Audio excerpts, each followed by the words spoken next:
La ciencia que procede a la tormenta. Guillermo Cárdenas Guzmán. Los pronósticos meteorológicos se sustentan en modelos computacionales y pronósticos numéricos basados en ecuaciones. Cuando la mayoría de la población de México se disponía a celebrar la independencia, la noche del 15 de septiembre de 2013, el huracán Manuel, formado a partir de una tormenta tropical al sureste de Guerrero, tocó tierra en las costas de Manzanillo. 15 horas después, otro huracán de categoría 1, que también se formó a partir de una tormenta tropical, pero en las costas del Atlántico, entró a la comunidad de La Pesca, en el estado de Veracruz. La fuerza combinada de ambos huracanes desató lluvias intensas durante varios días en los que hubo muchos deslaves e inundaciones. Resultaron afectados 18 estados con un balance inicial de más de 150 muertos. El estado más azotado fue Guerrero, donde a la pérdida de 615,000 hectáreas de cultivo se sumó el drama de decenas de desaparecidos en poblados pequeños cuyas precarias construcciones quedaron anegadas de lodo. La entidad fue declarada zona de desastre. Los reclamos a las autoridades por falta de acciones de prevención no se hicieron esperar. Muchas personas se preguntaban por qué no se dio una alerta oportuna para evacuar a la gente. Sin embargo, las proyecciones de los meteorólogos anticipaban que desde el día 14 de ese mes habrían intensas precipitaciones en los estados de Guerrero y Tamaulipas. Ellos hicieron bien su trabajo y difundieron la información, pero el trágico episodio posterior suscitó desconfianza y escepticismo respecto a la confiabilidad de los pronósticos del tiempo. Nada más injustificado. La ciencia de los pronósticos ha cambiado mucho. El Servicio Meteorológico Nacional vigila la atmósfera para identificar fenómenos que puedan poner en riesgo a la población o a la economía, como tormentas, huracanes o frentes fríos. Una estación sinóptica meteorológica tiene sensores para medir temperatura y humedad relativa, presión atmosférica, dirección y velocidad del viento, radiación solar, precipitación y visibilidad. Torrentes de datos. Todos hemos oído alguna vez los reportes del Servicio Meteorológico Nacional, SMN, el organismo de México, dependiente de la Comisión Nacional del Agua, encargado de vigilar la atmósfera para identificar fenómenos que puedan poner en riesgo a la población o a la economía, como tormentas, huracanes o frentes fríos. Pero muchos desconocemos cómo hacen sus pronósticos este organismo. En lugar de observaciones aisladas de patrones en las nubes, de la trayectoria del Sol o de otros astros como en la antigüedad, los meteorólogos usan el conocimiento de muchas disciplinas científicas para recopilar, organizar e interpretar sus datos. El primer paso es la recolección de una gran cantidad de información cuantitativa sobre las condiciones de la atmósfera en un espacio y tiempo determinados. Para ello se emplean instrumentos ubicados tanto en las estaciones terrenas como en el espacio: barómetros, anemómetros, pluviómetros y radiómetros, que miden respectivamente la presión atmosférica, la dirección del viento, la lluvia y la temperatura del aire, radares, satélites e incluso aviones caza-huracanes en los países con mayores recursos. La información que se obtiene se analiza y se procesa con herramientas matemáticas y de cómputo para pronosticar o proyectar la probable evolución del fenómeno que se esté observando.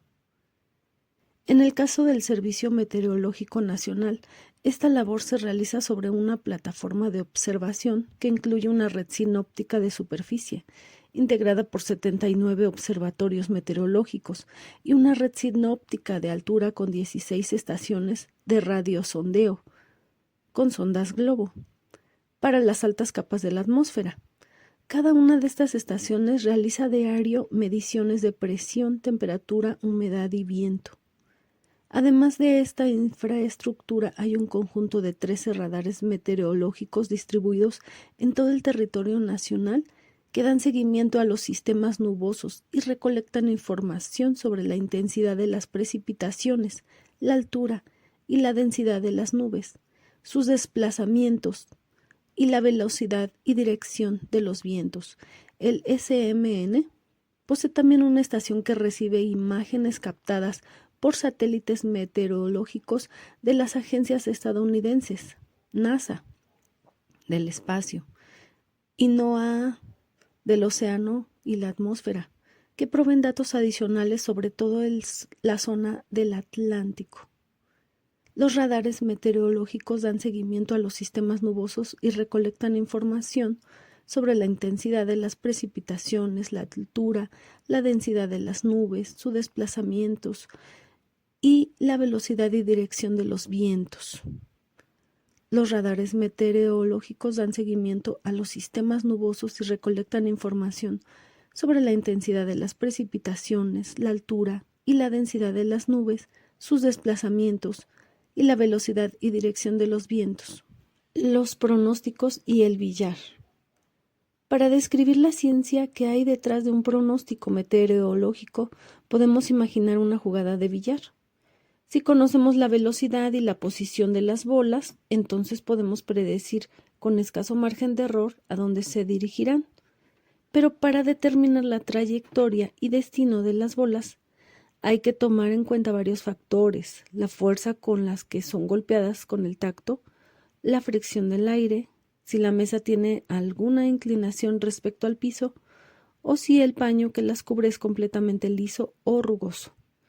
Esto último equivaldría, por ejemplo, a la orografía de la zona por donde pasa un huracán.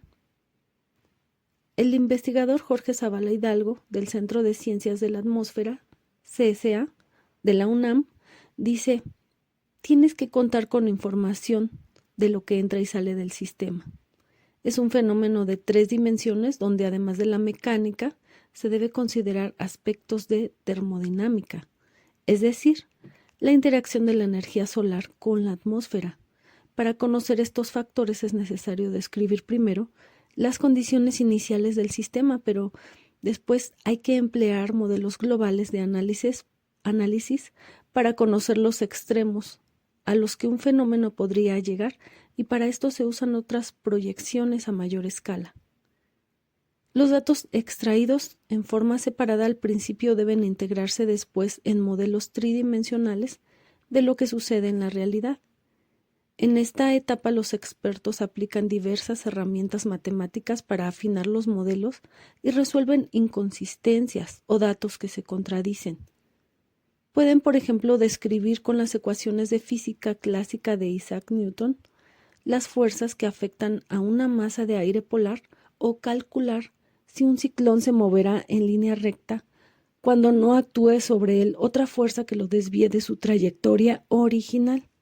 Volviendo a la analogía con la mesa de billar, según la manera en la que se golpee el jugador con el taco, se hará un pronóstico de la dirección en que se moverá la bola, a qué velocidad y si rebotará en algunas de las bandas de la mesa. Pero hay que decir que esta analogía resulta muy limitada.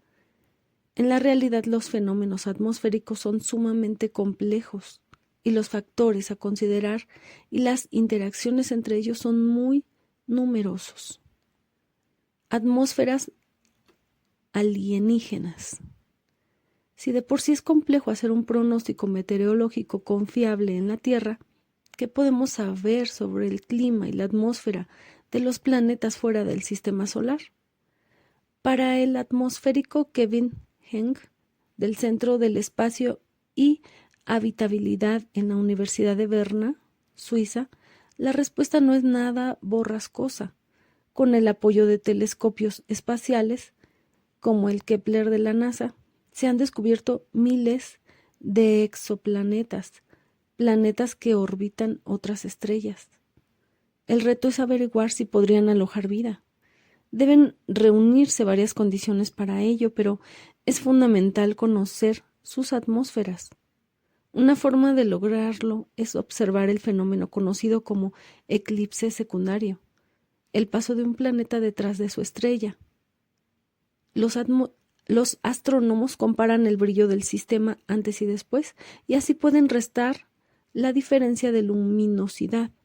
Al final queda la tenue luz del exoplaneta y su atmósfera, si es que existe. Al estudiar estos eclipses y tránsitos en diferentes longitudes de onda, pueden construirse el espectro de la atmósfera del exoplaneta, es decir, el patrón de sus emisiones luminosas visibles e invisibles. Al analizar estas huellas espectrales es posible determinar qué elementos la componen y su abundancia. Con estos datos sobre la atmósfera del exoplaneta, Genk elabora modelos teóricos y computacionales para simular las interacciones entre sus componentes. Estos modelos pueden aplicarse lo mismo para estudiar planetas gigantes gaseosos como Júpiter que otros rocosos parecidos a la Tierra. Los pronósticos y el billar. Para describir la ciencia que hay detrás de un pronóstico meteorológico podemos imaginar una jugada de billar. Si conocemos la velocidad y la posición de las bolas, entonces podemos predecir con escaso margen de error a dónde se dirigirán. Pero para determinar la trayectoria y destino de las bolas hay que tomar en cuenta varios factores: la fuerza con la que son golpeadas con el taco, la fricción del aire, si la mesa tiene alguna inclinación respecto al piso o si el paño que la cubre es completamente liso o rugoso. Esto último equivaldría, por ejemplo, a la orografía de la zona por donde pasa un huracán. El investigador Jorge Zavala Hidalgo del Centro de Ciencias de la Atmósfera, CCA, de la UNAM, dice: tienes que contar con información de lo que entra y sale del sistema. Es un fenómeno de 3 dimensiones donde además de la mecánica se deben considerar aspectos de termodinámica, es decir, la interacción de la energía solar con la atmósfera. Para conocer estos factores es necesario describir primero las condiciones iniciales del sistema, pero después hay que emplear modelos globales de análisis para conocer los extremos a los que un fenómeno podría llegar, y para esto se usan otras proyecciones a mayor escala. Los datos extraídos en forma separada al principio deben integrarse después en modelos tridimensionales de lo que sucede en la realidad. En esta etapa los expertos aplican diversas herramientas matemáticas para afinar los modelos y resuelven inconsistencias o datos que se contradicen. Pueden, por ejemplo, describir con las ecuaciones de física clásica de Isaac Newton las fuerzas que afectan a una masa de aire polar o calcular si un ciclón se moverá en línea recta cuando no actúe sobre él otra fuerza que lo desvíe de su trayectoria original. Volviendo a la analogía con la mesa de billar, según la manera en la que la golpee el jugador con el taco, se hará un pronóstico de la dirección en que se moverá la bola, a qué velocidad y si rebotará en algunas de las bandas de la mesa. Pero hay que decir que esta analogía resulta muy limitada. En la realidad, los fenómenos atmosféricos son sumamente complejos y los factores a considerar y las interacciones entre ellos son muy numerosas. Atmósferas alienígenas. Si de por sí es complejo hacer un pronóstico meteorológico confiable en la Tierra, ¿qué podemos saber sobre el clima y la atmósfera de los planetas fuera del sistema solar?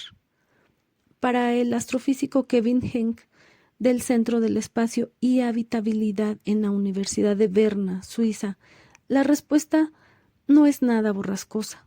Con el apoyo de telescopios espaciales como el Kepler de la NASA, se han descubierto miles de exoplanetas, planetas que orbitan otras estrellas.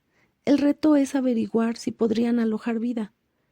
Deben reunir varias condiciones para ello, pero es fundamental conocer sus atmósferas.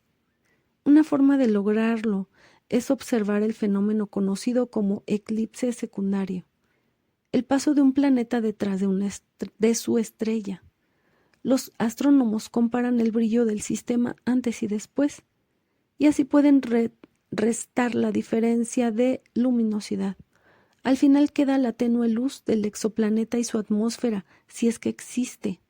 Al estudiar estos eclipses y tránsitos en diferentes longitudes de onda, puede construirse el espectro de la atmósfera del exoplaneta, es decir, el patrón de sus emisiones luminosas visibles e invisibles. Al analizar estas huellas espectrales es posible determinar qué elementos la componen y su abundancia. Con estos datos sobre la atmósfera del exoplaneta, Genk elabora modelos teóricos y computacionales para simular las interacciones entre sus componentes. Estos modelos pueden aplicarse lo mismo para estudiar planetas gigantes gaseosos como Júpiter que otros rocosos parecidos a la Tierra. Predecir fenómenos caóticos.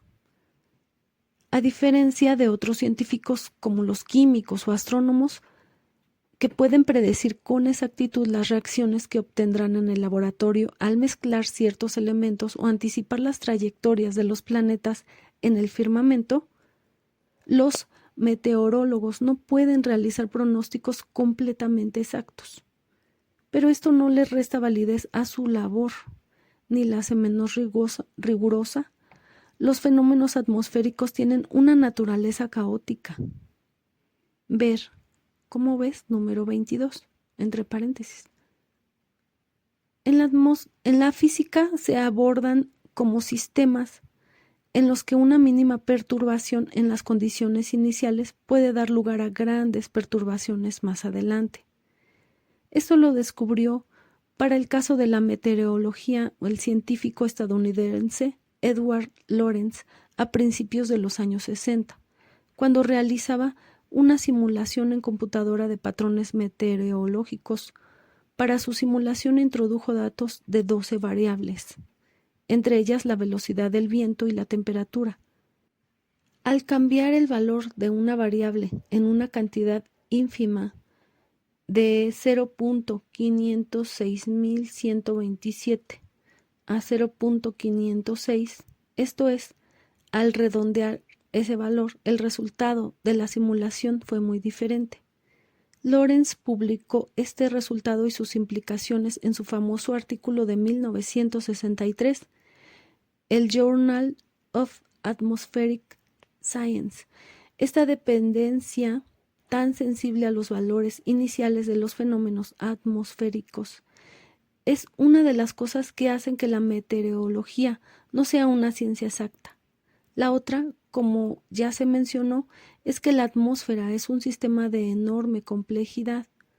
El hallazgo de Lorenz se popularizó con el nombre de efecto mariposa, por el título de una conferencia que él impartió en 1972, en la reunión anual de la Asociación Estadounidense para el Avance de la Ciencia. ¿Puede el aleteo de una mariposa en Brasil llevar a que se desate un tornado en Texas?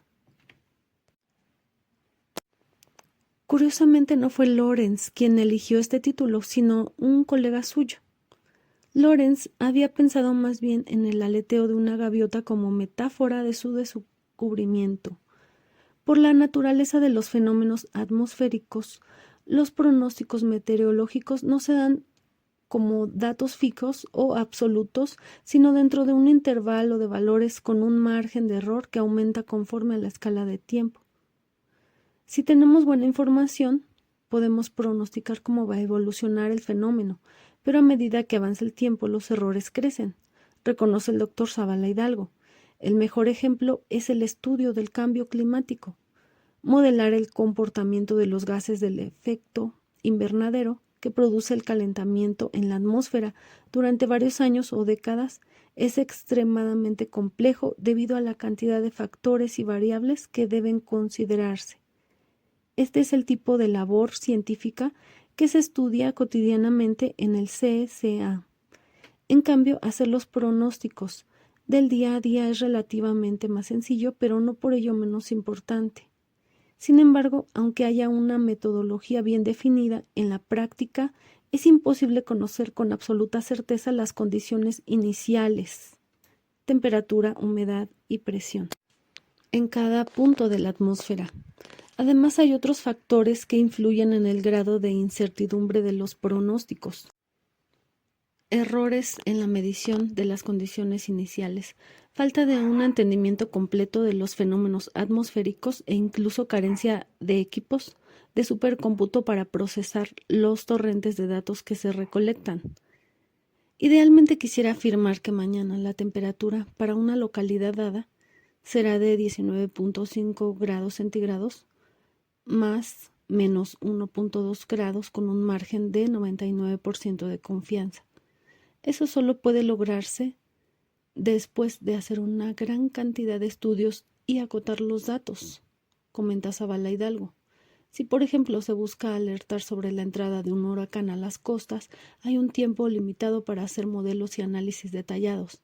También hay grandes diferencias en la complejidad de los modelos, los que describen una gran cantidad de procesos e involucran vastas áreas y por tanto requieren efectuar más cálculos físicos, tienen menor resolución, son como una foto panorámica. En cambio, los que están dedicados a una región poseen mayor resolución y resultan menos complicados. De cualquier modo, el empleo de predicciones numéricas basadas en ecuaciones y otras herramientas de análisis matemático para describir los fenómenos, junto con el procesamiento de cúmulos de datos observacionales en equipos de cómputo cada vez más poderosos, han permitido a los meteorólogos hacer pronósticos más acertados. Catálogo de huracanes. Tan importante como la predicción de fenómenos meteorológicos potencialmente peligrosos es el registro histórico de los que han ocurrido, pues la información sobre los daños que produjeron, cómo se afrontaron, puede aprovecharse para mejorar estrategias y políticas públicas de prevención de desastres.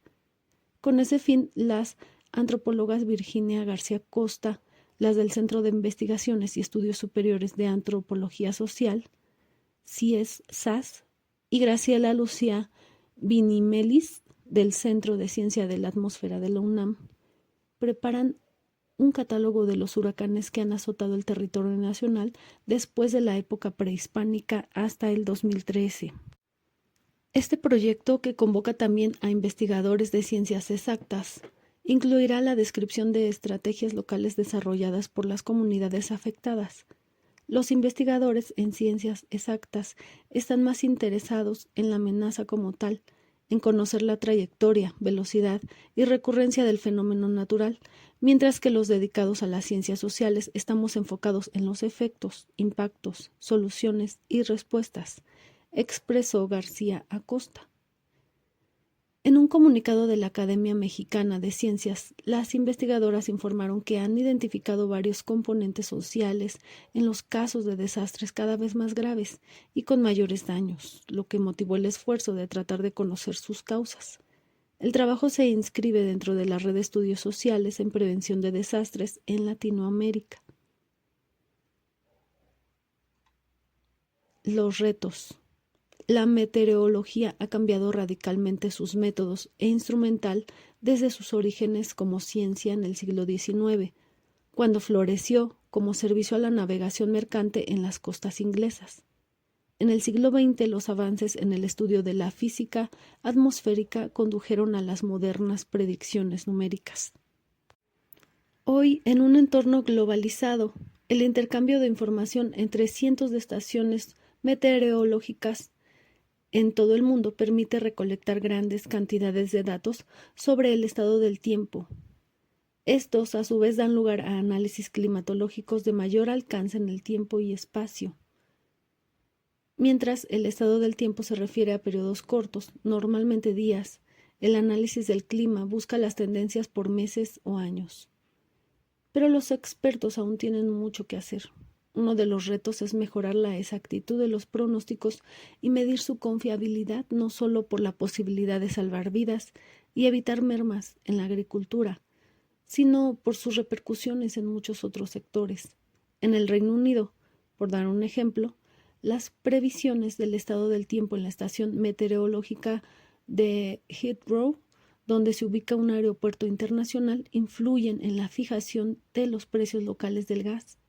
Por ello, en ese país las sociedades reales de meteorología, estadística y astronomía diseñaron, junto con la cadena de televisión BBC, una prueba para comparar la exactitud de los pronósticos de fuentes públicas y privadas. Por su parte, la Organización Meteorológica Mundial ha advertido en un informe que más del 70% de los países requiere desarrollar o fortalecer sus redes de observación hidrometeorológicas, sistemas de pronóstico y de comunicación para establecer sistemas de alerta temprana, SAT, eficaces. Víctor Manuel Velasco, del Instituto de Geofísica de la UNAM, comenta que si bien existen SAT para fenómenos como sismos, volcanes y tsunamis en América, sería deseable contar con uno enfocado a monitorear huracanes en el Atlántico. Este sistema, argumenta el investigador, podría ser coordinado por varios países del continente e implicaría ampliar la red de satélites meteorológicos de nuestro país. Según Velasco, los SAT servirían también para alertar de heladas, granizadas, sequías o inundaciones que pudieran afectar los cultivos. También fortalecerían la conservación de las reservas ecológicas y la gestión del medio ambiente.